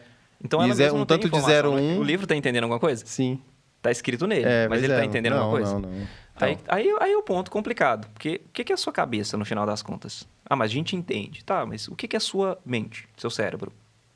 Não é um conjunto material também, de Sim. carne e osso? E aí, o que eu tô falando aqui agora tá causando um estímulo cerebral, né? Tá sendo ativado vários neurônios aí Sim. enquanto eu tô falando. É só isso? O neurônio não seria como esse livro aqui, não? É um estímulo, neurônio. Pronto. Por que isso significa livro? Quando eu falo livro, não é só um bzz na sua cabeça, mas é esse objeto aqui. Como? Onde que está a informação? Onde que está? A questão da simbologia e do padrão é interessante, né? Que a gente falou do padrão no off, né? Sim, Porque o ser humano, ele cria padrões para se comunicar, né? sim. Desde sempre, a gente começou a escrever nas cavernas ali, padrões, tipo experiências, né? Aí você fazia ali um desenho para que o outro pudesse enxergar aquele padrão, tipo, tá, E de certa entendi forma isso aprender aqui. com isso, E aprender né? com isso. Ensinar, E aí você mostrar. cria a linguagem, que é um padrão para você poder se comunicar. Mas isso é muito complicado, gente. É porque a gente está pressupondo, nesse processo todo, que tem um ser interpretando, né? E não meros eventos eletroquímicos Aleatórios. acontecendo. Sim. Eu vejo que o padrão tem tal elemento cerebral sendo ativado e me dá tal resposta. Beleza, você falou tudo difícil que acontece. Mas isso não é entendimento. Isso é um processo puramente físico, assim. Entende? É isso que é complicado no naturalismo, né? O Sully identifica isso aí, o Sully fica enganchado, tá? No problema dele. Porque ele fala, então tem intencionalidade intrínseca, que somos nós. Seres biológicos entendem, máquinas não conseguem, porque elas são puramente sintáticas. Sintaxe não é suficiente para semântica, a ideia dele. Tá, e viraram a mesa para ele. Cara, mas seu cérebro não é também puramente sintático, não? É sintático. É um processo mecânico material. E aí? Não significa nada um neurônio disparando aqui. Não significa nada. Não significa Donald Trump com 1,80 m, né? Que a gente pensa quando tem um neurônio lá disparando. Esse que é o grande problema. Esse é o problema da intencionalidade. Tá? Mas tem um problema pior, que ele é muito mais intuitivo ainda, que é o problema dos qualia em filosofia da mente. Já ouviu falar nisso? Qualia? Não. Na palavra latina, significa qualidade, né? Qual que é a qualidade da experiência fenomenológica humana? Pega o exemplo da dor aqui, que é o mais óbvio, né? Pensa numa dor terrível aí, sei lá, uma cólica intestinal terrível, né? Que faz você ficar dobrado lá na cama. Pedra nos rins. Pedra nos rins, cálculo cara, renal. né? Nossa. O que é ter essa experiência de sentir essa dor pesada, né? O que é isso, né? Não parece ser meramente você ter uma reação corpórea, fisiológica no seu corpo. Parece que a dor não é só isso. Tem um caráter privado da dor. Como é sentir a dor? Eu posso saber... Porque, assim, se a dor ela é reduzida do ponto de vista físico, a dor, fisicamente, é você estar em tal estado neurofisiológico. Beleza. Toda vez que você sente dor, você está nesse estado neurofisiológico. Você pode mapear o seu cérebro, o seu corpo, vai estar nesse estado aqui. Mas será que a dor ela é correlata a esse estado ou ela é reduzida a esse estado? Esse que é o ponto. Se ela é reduzida a esse estado, então a dor ela pode ser percebida de terceira pessoa também. Porque tudo que é físico pode ser percebido de terceira pessoa. Você pode ver esse copo, eu posso ver, você pode ver. É evidência de terceira pessoa, certo? Mas parece que tem algo com a dor que não é isso. Você pode ver, eu posso ver tudo que está acontecendo no seu corpo quando você está sentindo uma dor. De terceira pessoa eu posso fazer isso, mas eu não tô perdendo alguma coisa aí. Eu não estou conseguindo acessar o que é sentir a dor. Sim, porque como terceira pessoa você vê expressões, você vê o machucado em si, caso tenha, Exato. uma questão de dor, Exato. você vê a atmosfera muda, vamos Isso. dizer assim. Mas é a dor? Não, porque a dor é você... O que é a dor? Por definição, é você sentir algo, né? Então, veja, mas se a dor é puramente física, então, se eu vejo que você está machucada, danificada no seu corpo, tal coisa, gritando e tal, então eu sei o que é a dor. Mesmo que eu nunca tenha tido dor na minha vida. Porque a dor é física e tudo que é físico é visto de visível. terceira pessoa. Mas parece que tem algo da dor que que vai faltando. contra isso. Sim, Né? sim. A dor, ela é sentida. Você pode ter o contrário. Você pode ter um indivíduo que não expressa nada e está sentindo muita dor. Uhum. E esse problema dos qualia é um problema seríssimo. Esse aí é muito complicado, tá? Porque parece que tudo que você pode dizer de físico sobre não só dor, mas cheiro, gosto, né, essas sensações que a gente tem, não capta as sensações em si mesmas. Parece que elas escapam, parece que tem alguma coisa fora. Um experimento que é feito... A gente falou que eu sou daltônico aqui, esse experimento é bom. Legal. O Frank Jackson, o Dr. Frank Jackson, na década de 80, ele tem um artigo de 82, um artigo pequeno, chama Epiphenomenal Qualia, né? Onde ele coloca esse problema. Ele faz o seguinte, pensa num quarto onde tem a Mary, a neurocientista Mary. Essa neurocientista ela é especialista na fisiologia da visão. Ela sabe tudo sobre cores, tudo. Todos os espectros, ela sabe o que acontece quando a pessoa ela vê o vermelho, por exemplo, ela sabe como é que o cérebro interpreta, tudo de físico que tem que saber, ela sabe. Ela é uma super cientista. Só que ela pesquisa tudo num quarto preto e branco. Ela nunca viu cor nenhuma. Ok? Sabe tudo, tudo. Né? Ela sabe o que a pessoa fala, a expressão, o que acontece no corpo, enfim, comprimento de onda, enfim. Beleza, ela sabe tudo de físico que tem que saber sobre cores. Aí o Jackson pensa pra gente imaginar o seguinte, vamos supor que ela é libertada desse quarto, ela é liberta desse quarto aí, e ela dá de cara com uma maçã bem vermelha, né? Na frente dela. Ela aprendeu alguma coisa nova? Sim. Sim. Sim. Intuitivamente as pessoas respondem sim, mas o que ela aprendeu? De novo. Ela estava num quarto preto e branco. Isso. Ela lia sobre a cor vermelha. Ela até via a maçã em preto e branco e tal. Então, sabia o agora comprimento de onda, sabia tudo. Então, agora ela está vendo uma maçã. Ok. E o que Vermelha. tem de a mais? Ela viu a cor. Exato. A experiência de ver algo, né? Ver uma cor, né? Esse que é o problema. Parece que a experiência de ver algo tem uma propriedade aí que escapa daquilo que é meramente físico. Porque ela sabia tudo de físico que ela tinha para saber sobre a visão das cores. Sim. Então, não tem nada de físico que escapou aqui dela agora. Mas tem algo que está escapando, a própria cor, que é o vermelho. Entende? Porque o vermelho não está no objeto. Certo? O vermelho não está no objeto. É uma interpretação do meu cérebro a partir dos comprimentos de onda. Sim. Mas a experiência de ver vermelho não é redutível do ponto de vista físico. Você pode saber tudo que você precisa saber sobre o que é ver vermelho. Se você não ver vermelho, você não sabe o que é o vermelho. Porque o vermelho não é o comprimento de onda, cara. Mas É a experiência do ver vermelho. Entende? E você como daltônico, né? Você não tem essa experiência de ver o vermelho. Eu sou a Mary do quarto.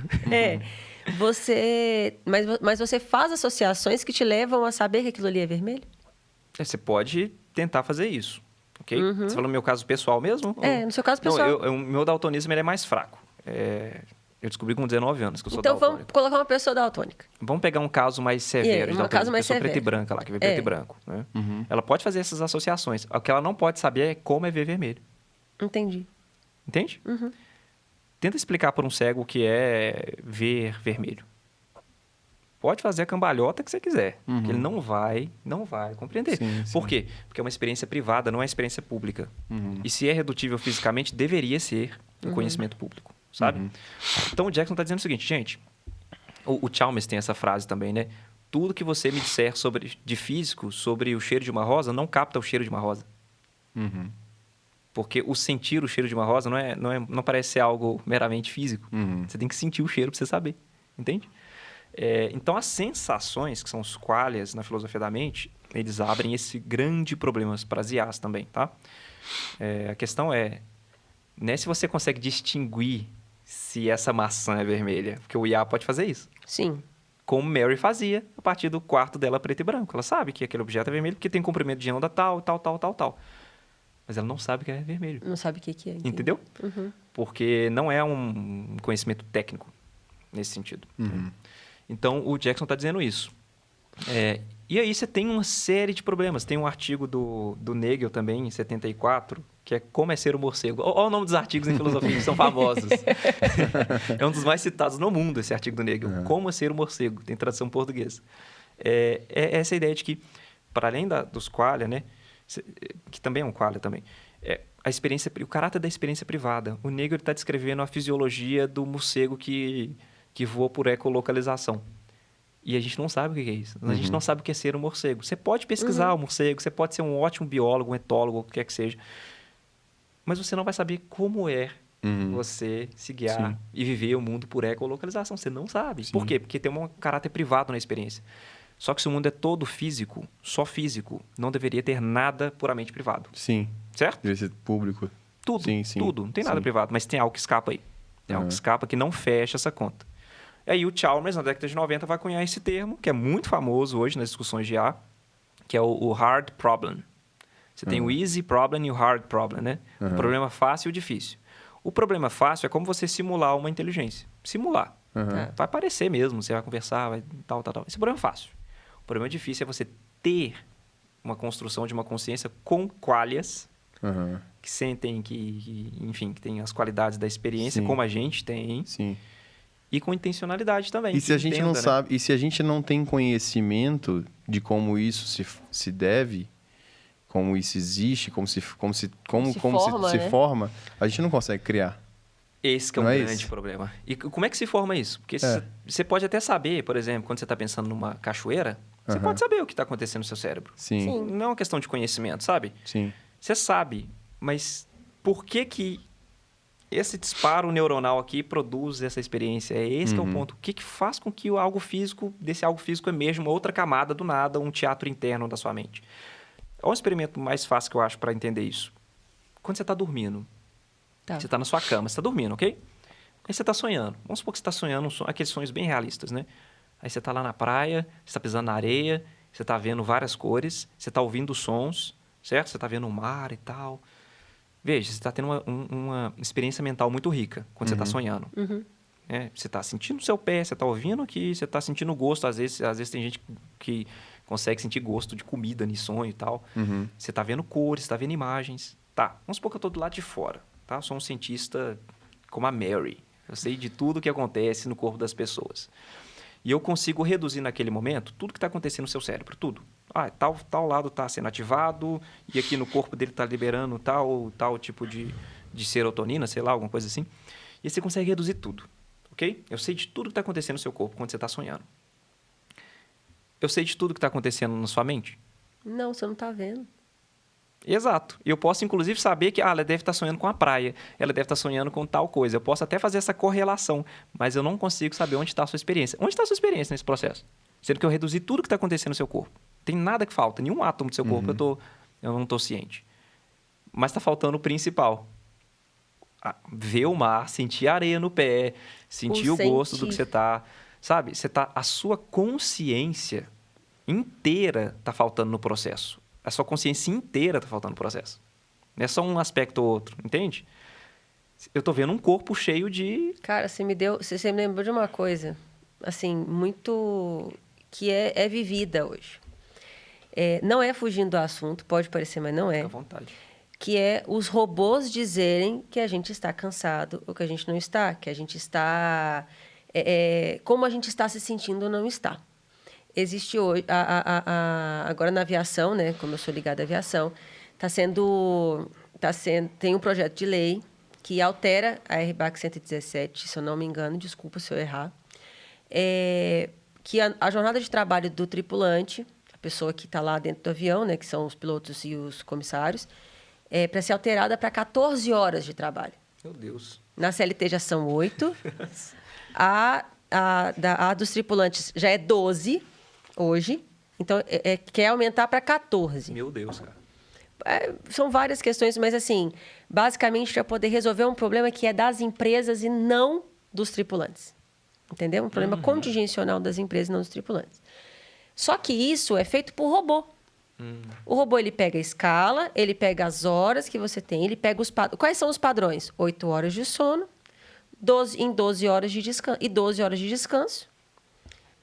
Então, nessas 12 horas de descanso, você tem que ter 8 horas de sono, sobram 4 para você se exercitar, ter uma vida social dentro daquele seu tempo de descanso, feliz, né? comer, né? E dormir. Então, dentro dessas 12 horas, você tem que fazer tudo isso. Mas o robô entende... O robô ele não entende que se você fizer isso vários dias, o seu corpo não vai dar conta. Né?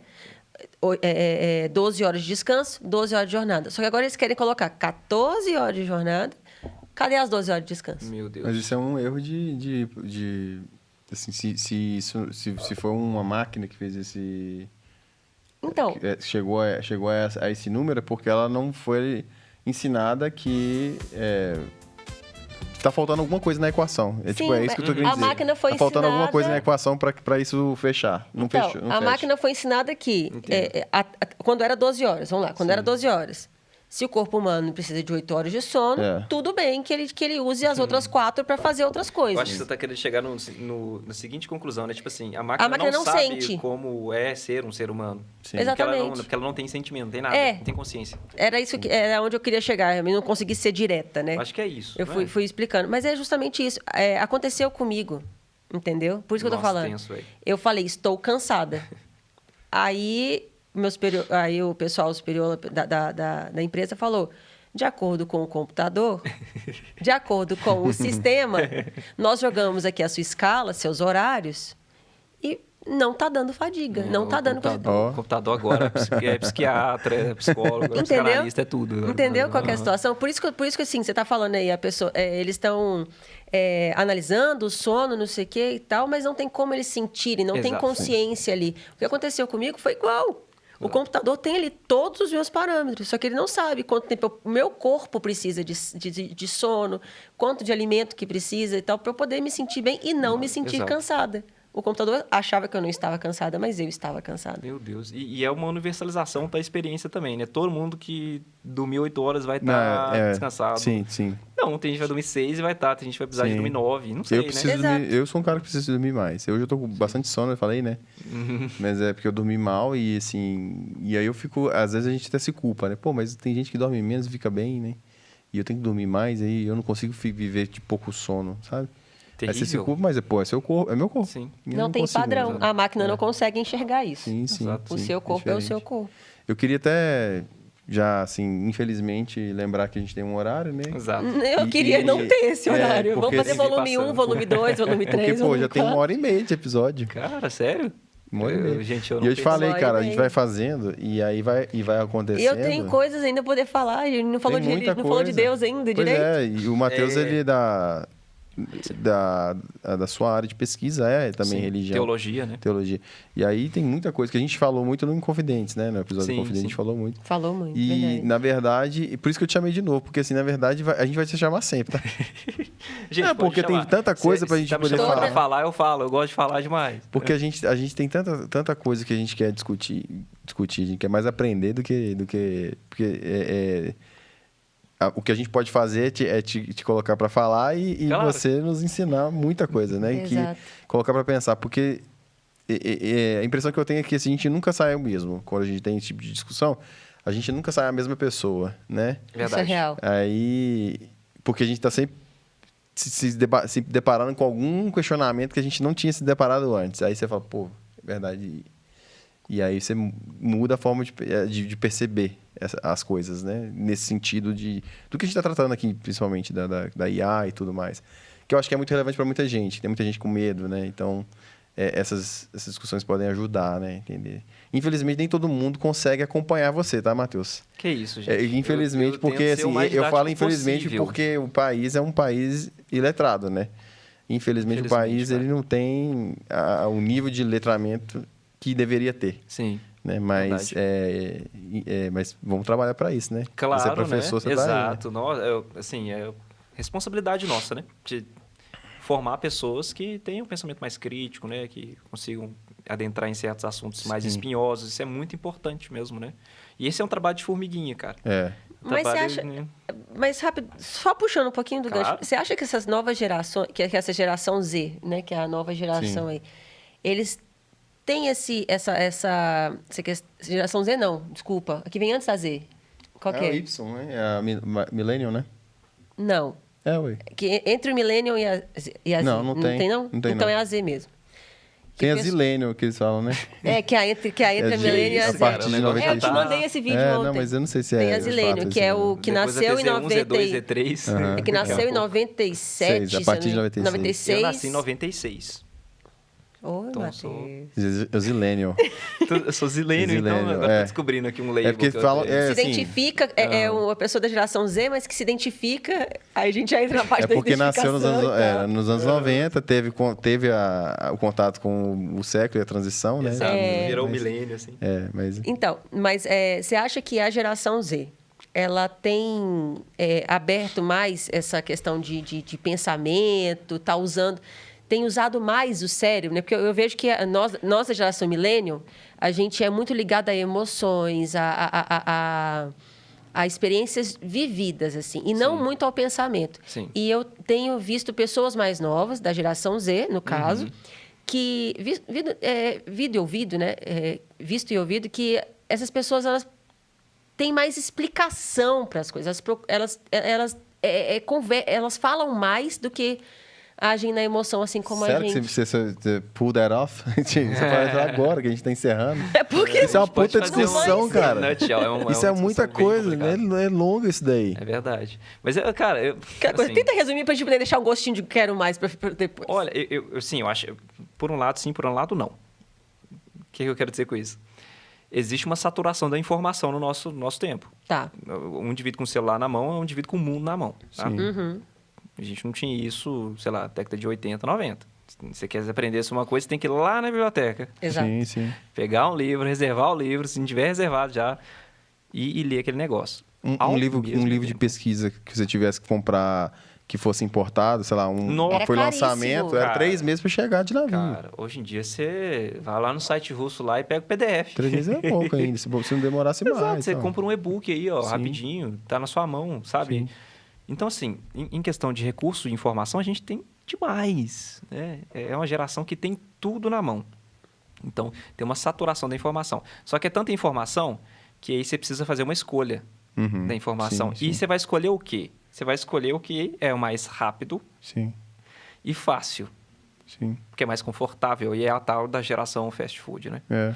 É aquele negócio, quando você tinha locadora, você ficava ali, demorava pra você escolher um filme, até demorava, mas você pega o filme lá, nossa, você lembra do filme até hoje, eu escolhi a dedo aquele negócio. Você esperava uma semana pra assistir um filme. Esperei uma semana, o cara alugou lá e até agora. Hoje em dia você tem uma saturação, você abre a Netflix, cara, você não escolhe não, e você coloca um lá e você tira, e fala, não tá muito bom não, deixa eu trocar pra outro. Sim. Fala sério, é assim que a gente faz. Sim. É. Por quê, cara? Você tem várias opções na sua mão e acaba que você não escolhe nada no final. Sim. Então, você conhece todos os filmes por capa, mas não conhece nenhum, porque você não assiste nenhum, você não tem paciência, né? Informação, acho que é isso, sabe? Muito hoje. A pessoa tem na palma da mão todas as informações que ela precisa, mas ela vai escolher o vídeo de 1 minuto no TikTok. Porque é rápido, eficiente e fácil. E Mas TikTok não ensina ninguém, gente, Sim, convenhamos. Então, assim, a experiência que eu tenho em sala de aula é que os alunos até eles sabem de muita coisa, superficialmente. sim. Superficialmente. Não, então a gente deixa Isso- essa discussão assim pro... É diferente Pra você ir próxima. lá na biblioteca e alugar lá um livro, lá reservar um livro, você lê o livro de capa a capa. Demora. Sim. Demais. Mas por que o custo-benefício é maior? Você vai ter que ler o livro de capa a capa. Mas por que você faz isso? Porque eu tive que reservar o negócio, cara. Sabe? Eu tive que ir lá na biblioteca. É a sensação da recompensa. É a sensação da recompensa. Agora não. Velho, tem um livro aqui inteiro em PDF de 300 páginas e tem um vídeo ali de 5 minutos. Pra quê? Resumindo Vamos ver aquilo 5 ali. minutos. Aí você sabe de tudo do mundo e não sabe nada. É. E também É acho terrível. que isso gera pessoas que são sensíveis à frustração, né? Exato. As pessoas não conseguem mais se frustrar. Quer dizer, não pode ter nenhum tipo de frustração que a pessoa simplesmente elimina. Tipo, Exato. não, eu tô tendo dificuldade com esse filme aqui, com esse livro, com essa música, eu não consigo entender, então eu vou pra próxima. E aí, é assim, tipo... E nos relacionamentos também, Exato, né? porque no Assim, relacionamento você simplesmente vai lá e deixa de seguir a pessoa Sim, sim. no Instagram. Sim. Na vida real você vai fazer isso também? Sim, pois é. Você vai eliminar a gente assim na vida real, É. né? Eu escolhi você da minha vida aqui, apertar o deletar aqui. Não tem como. Unfollow. Não, Paulo, não tem como. Cara, por isso que a gente chamou o Matheus. Porque é sempre muito bom conversar com você. E a gente E engrandece a gente, cara. E infelizmente o nosso tempo tá curto, porque a gente tem Exato. Eu também tô tô com o dia super cheio hoje, É. gente, desde de manhã. Né? Queria Mas agradecer vamos marcar você outras pela vezes, pela claro. presença. Quando você voltar de novo aqui, vai tá diferente, porque a gente já tem algumas alterações para fazer. Inclusive essa nova sala que a gente vai abrir para novos cenários. Parabéns, aqui, o cenário tá muito legal. Bacana. Muito bacana, gente, Obrigada. parabéns. Obrigada. E você vai assistir também no episódio, deu uma melhorada boa da qualidade, que a gente fazia super tipo, fazer em casa, né? Improvisado, e agora tá tudo profissional aí, cara. Tá. Graças a Deus. Gente, eu que agradeço, tá? Pela oportunidade aí de falar com vocês, conversar. Eu adoro conversar, gente. Vocês me chamaram, sou mineiro. Aí, ó, Eu gosto gosto de falar. só um tiquinho. Só faltou o café e o pão de queijo, então. Hein? A próxima, quem sabe. É isso aí. A gente Obrigado. agradece também você que ficou com a gente até agora, que teve essa oportunidade de escutar o Matheus. Ele vai voltar. É quase que uma obrigação, porque a gente precisa ainda falar Isso. desse assunto, precisa falar de... Tem outros assuntos para poder falar. E para comentar aí o que vocês querem escutar na próxima, né? Exatamente, já deixa aí, porque como ele vai voltar, a gente ter outros assuntos para poder falar. E também eu vou aproveitar a oportunidade para convidar você que quer, mais uma vez, quer gravar seu conteúdo, podcast, videoaula, vídeos para redes sociais, um podcast de áudio também, nem todo podcast é de vídeo, né? Entre em contato com a gente. Nossas redes sociais, @LuminaStudioBR, você encontra o nosso WhatsApp, também pode falar com a gente no Instagram, alguns dos nossos trabalhos também estão lá. Então, fiquem à vontade, traga seu projeto pra gente, que a gente trata com muito carinho, todos eles. E quer despedir, quer deixar algum curte, comenta, recado? compartilha, né? O Nicola fala cucucu, né? Exatamente. Gente, muito obrigado pela audiência aí. Obrigado, Matheus. Obrigado, Isadora. Né? Obrigado por tudo aí. Até a próxima. Matheus, quer deixar Até a próxima, pessoal. uma mensagem aí? Ou só um tchauzinho? Assim, a mensagem que eu quero deixar, gente, agora eu vou encerrar com uma coisa muito séria, tá? Presta atenção nisso aqui. É a mensagem do ET Bilu. Busquem conhecimento. Valeu, Muito boa. Tchau, pessoal. Muito bom.